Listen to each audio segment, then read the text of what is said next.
అమరావతిలో భారతరత్న మాజీ ప్రధాని అటల్ బిహారీ వాజ్పేయి కాంస్య విగ్రహాన్ని సీఎం చంద్రబాబు నాయుడు కేంద్ర మంత్రి శివరాజ్ సింగ్ చౌహాన్తో కలిసి ఆవిష్కరించారు. ఈ సందర్భంగా నిర్వహించిన కార్యక్రమంలో సీఎం చంద్రబాబు ప్రసంగిస్తూ ఈ రోజు ఒక చారిత్రక సందర్భమని, ఒక యుగ పురుషుడు జన్మించిన రోజున ప్రజా రాజధాని అమరావతిలో ఈ కార్యక్రమం జరగడం ఎంతో గర్వకారణమని అన్నారు. అటల్ బిహారీ వాజ్పేయి శత జయంతి ఉత్సవాలను అమరావతిలో ఇంత ఘనంగా నిర్వహించగలిగామని పేర్కొన్న సీఎం ఇందుకు రూపాయి కూడా తీసుకోకుండా భూములు ఇచ్చిన రైతుల త్యాగం, చొరవ ప్రధాన కారణమని తెలిపారు. అలాగే ఈ ఉత్సవాలను విజయవంతం చేయడంలో కూటమి నేతలు, కార్యకర్తలు సహకారం మరువలేనిదని అన్నారు. దేశానికి సుపరిపాలనా భావనను పరిచయం చేసిన గొప్ప నేత అటల్జీ అని చంద్రబాబు కొనియాడారు.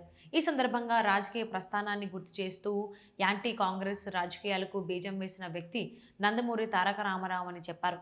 ఎన్టీఆర్కు అటల్ బిహారీ వాజ్పేయికి మధ్య అత్యంత సన్నిహిత సంబంధాలు ఉండేవని గుర్తు చేశారు. అలాగే దేశంలో తొలిసారిగా ఆర్థిక సంస్కరణలకు శ్రీకారం చుట్టిన వ్యక్తి పివి నరసింహారావు అని, ఆయన కూడా ఓ తెలుగు వ్యక్తి కావడం గర్వకారణమని తెలిపారు.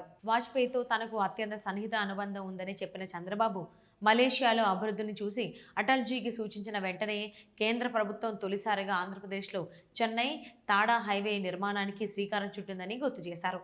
అనేక సంస్కరణల ద్వారా దేశ అభివృద్ధికి బలమైన పునాది వేసిన ఘనత అటల్ బిహారీ వాజ్పేయికే దక్కుతుందని అన్నారు. అలాగే హైదరాబాద్లో ఓపెన్ స్కై పాలసీ అమలు చేసి విమానయాన రంగాన్ని విస్తరించిన ఘనత కూడా అటల్జీదేనని సీఎం చంద్రబాబు పేర్కొన్నారు. వాజ్పేయి పాలనలోనే దేశవ్యాప్తంగా 1,46,000 కిలోమీటర్ల జాతీయ రహదారులు నిర్మించబడినట్లు తెలిపారు.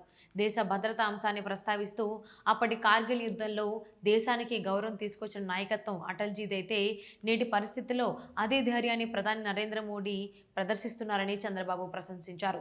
చివరిగా రాష్ట్ర, దేశ ప్రజలకు విజ్ఞప్తి చేస్తూ భారతదేశం ఉన్నంతకాలం ప్రజల గుండెల్లో చిరస్థాయిగా నిలిచే వ్యక్తి అటల్ బిహారీ వాజ్పేయి మాత్రమేనని సీఎం చంద్రబాబు నాయుడు పేర్కొన్నారు.